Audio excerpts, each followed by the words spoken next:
So how do we stay consistent with your diet and exercise? Because we can always start a new training program, we can always start a new diet, but how do you keep doing it? How do you keep doing it over and over again? I've got 4 different strategies that I use with my clients, which you can take on board and implement for yourselves. First off, the minimum effective dose method. Dose method. Let's face it, you're not in your 20s anymore, and our bodies probably can't handle as much exercise as we used to. I remember when I used to go to the gym when I was at university, I would go to the gym for 2.5 hours. I'd go back to my room, then fall asleep for an hour. You can't do that when you're in your 40s. But the good thing is you don't actually need to. So consistency trumps intensity. So what we want to do is have a minimum number of training sessions that you are going to do each week. You set a minimum, and it could even be a minimum amount of time. So, for example, your minimum effective dose could be 3 sessions of 20 minutes. You can do more, and when I work with clients, we do more. But it's always useful to have a minimum, because sometimes if you don't hit your target sessions, let's say you were going to do 3 training sessions and you don't hit those 3 60-minute training sessions, you feel like you've failed. But if your minimum dose was 3 20-minute training sessions and you hit 2 60-minute ones and then a half an hour one, then you've succeeded. So always have a minimum dose. How that can apply for your nutrition? Yeah, we could be tracking every single calorie or every meal. Your minimum dose for a meal or a snack is that you get a source of protein in it. Even if you don't track the whole day, your minimum dose method for nutrition would be to get at least a portion of protein in your meal. Let's move on to number 2. So the accountability partner strategy.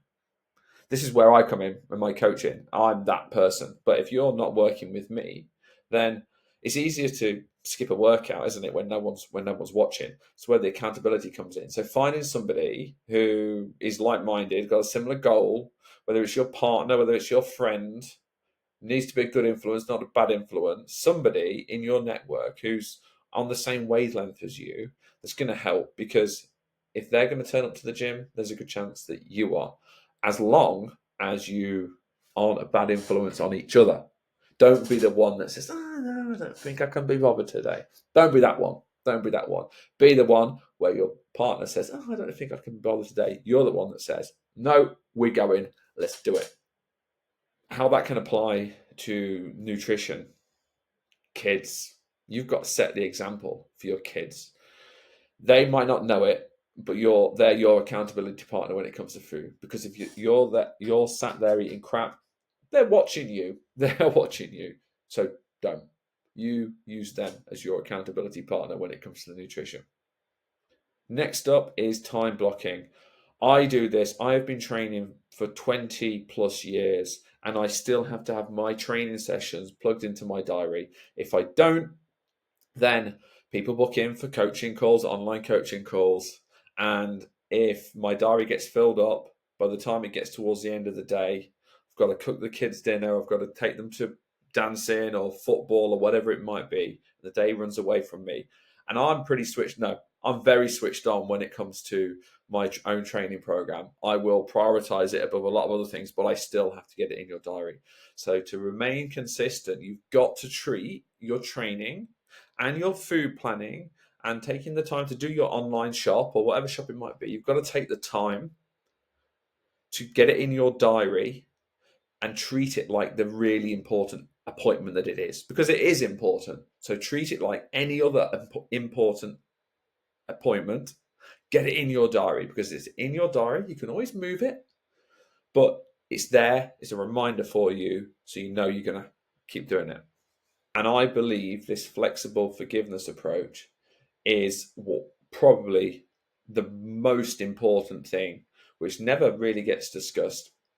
It's the thing that differentiates people who are lifelong trainers and the people who start all the time. There's a very obvious trait if you know what you're looking for. If you miss a training session, Shit happens, life happens, and there's another one, and you turn up the next day and do the training session. If you have a meal out and you eat more than you wanted to, it's okay. The next day, you get back to normal. That is the mindset and the approach of somebody who has got a lifelong love of training and a body that they're comfortable with and they're happy with and they're fit and strong and they've got a healthy relationship. If you miss a training session or you straight away feel guilty, you feel frustrated, you feel angry, and you think, sod it, I'm not going to train tomorrow because I missed it today, then that is the mindset, the cycle of somebody who's always stop-starting, who lacks the consistency. So this is easy for me to say. It's hard for you to implement. 100% it is hard, and it takes a long time to be able to have that mindset. But practice it. The next time that you miss a workout, it's okay. There's another one coming. The next time you eat more than you want, it's okay. You can make a better decision next time. And the more times that you go with that flexible forgiveness, the more consistent you can be. So there we go. There's 4 of many different ways. We've got the minimum effective dose. So set a minimum for your training. And as long as you hit that, we're all good. Let's get yourself an accountability partner. A coach is a good one. Stick things in your diary, your training, when you're going to do your shopping, get it in your diary. And if shit hits the fan and it doesn't go to plan, it's okay. There's always another day to hit the gym.